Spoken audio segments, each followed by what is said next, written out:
Hey guys, what's going on? It's Dr. Matt Winning at winningstrength.com. I hope you guys are having a great week or start to your Monday.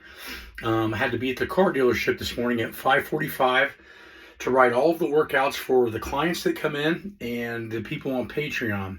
So if you're not on Patreon, jump on there because I'm showing the workouts that we have both at the gym, at the contracts for people that are really busy. I got three various groups that I have at the dealership, which are they want to train like me, but they've got manual labor jobs, so it's difficult for them to get in a solid 4 days a week. So we write 3 days a week for them. And then we have a weight loss workout, which is only $10 a month.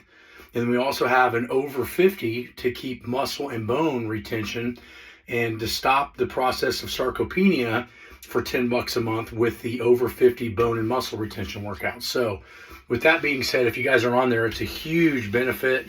It's really good for everybody. It has a little bit for everyone. Obviously at the top tier, we have like my library where I'm posting the books and the notes that I use to make my book, as well as a lot of the stuff that I've read over the last 30 years on how to train that was accumulated both through Louis Simmons, Charles Poliquin, Verkhoshansky, Mevdiev, and many others. So today what I wanted to do is talk a little bit on Sauna Talk about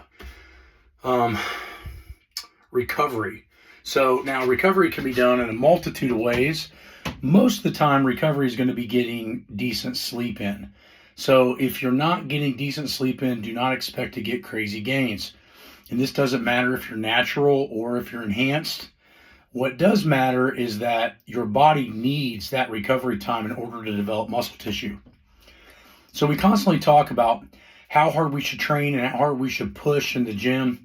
But a lot of times it's how well we can recover. And some of that can be past athletic experience.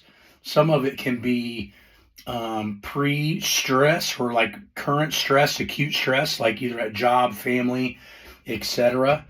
All of those things need to learn how to be managed correctly in order for your physical attributes to actually shine. As you can see, when I get done at work here, I'm already focusing on recovery. I'm in the sauna. I'm going to sit in here about 25 minutes, sweat off anywhere from 2 to 4 pounds, keeping inflammation down, removing toxins, and doing things of that nature. Another thing that I really like to use is the hot tub. So if you have a gym membership at a Lifetime Fitness or you have your own hot tub at home, that's a great thing. I'm actually more into heat than I am cold. I get this question a lot, and I thought I would throw this out in the video.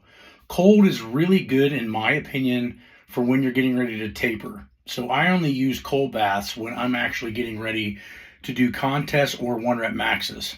I try to keep it a very shocking stimulus, meaning my body doesn't see it very often.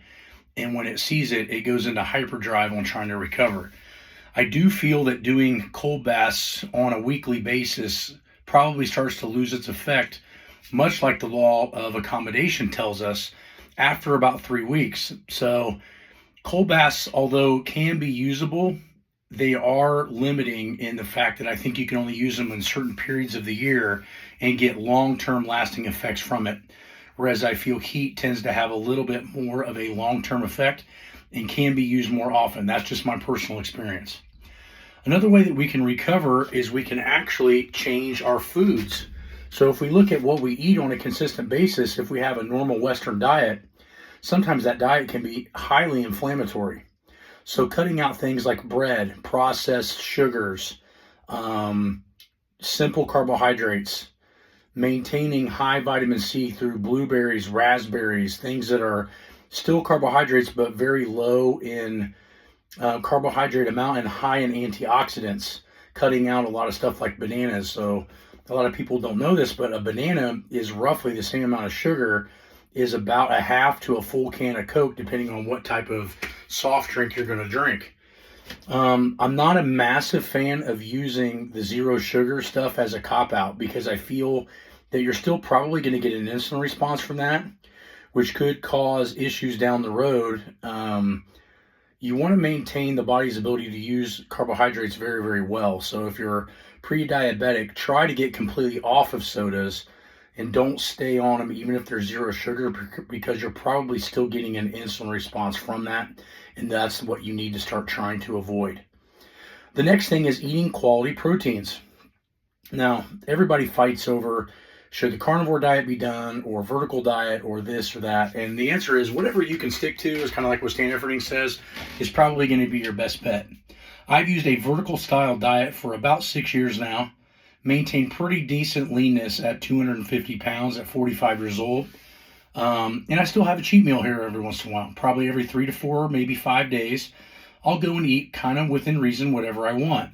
Notice I said every 3 or 4 or 5 days. So if I'm eating 4 times a meal, I'm only getting one bad meal every 12 to 15 meals. That's a really good scenario. So for you, don't think about dieting so much as try to get 9 out of 10 meals clean, then work on maybe 19 out of 20 meals clean. The key is, and it's very hard, especially in the Western world, we're surrounded by poor food choices all the time. So if you grew up like I did in the 80s, McDonald's, you lived off McDonald's and Pizza Hut and all these other things that our parents thought, oh, this is what the kids want. This is what I should be eating. And in reality, that's not the case. Some of it comes back to parents being busy with jobs and other responsibilities, bills to pay, things of that nature, that sometimes food gets kicked by the wayside and people get fed improperly. But if you're really trying to save money in this poor economy, the easiest way to do that is to not eat shit. If you go to McDonald's and you get a value meal, you're looking at spending at least $10. For $10, you could make anywhere from 2 to 3 clean quality meals at your house as long as you're willing to cook for 10 minutes. So that is kind of my talk for today in the sauna is recovery can come in multiple facets and multiple ways. Don't hide nutrition. That can be a big recovery factor. And also make sure that heat is more important than cold, even though cold is insanely popular these days.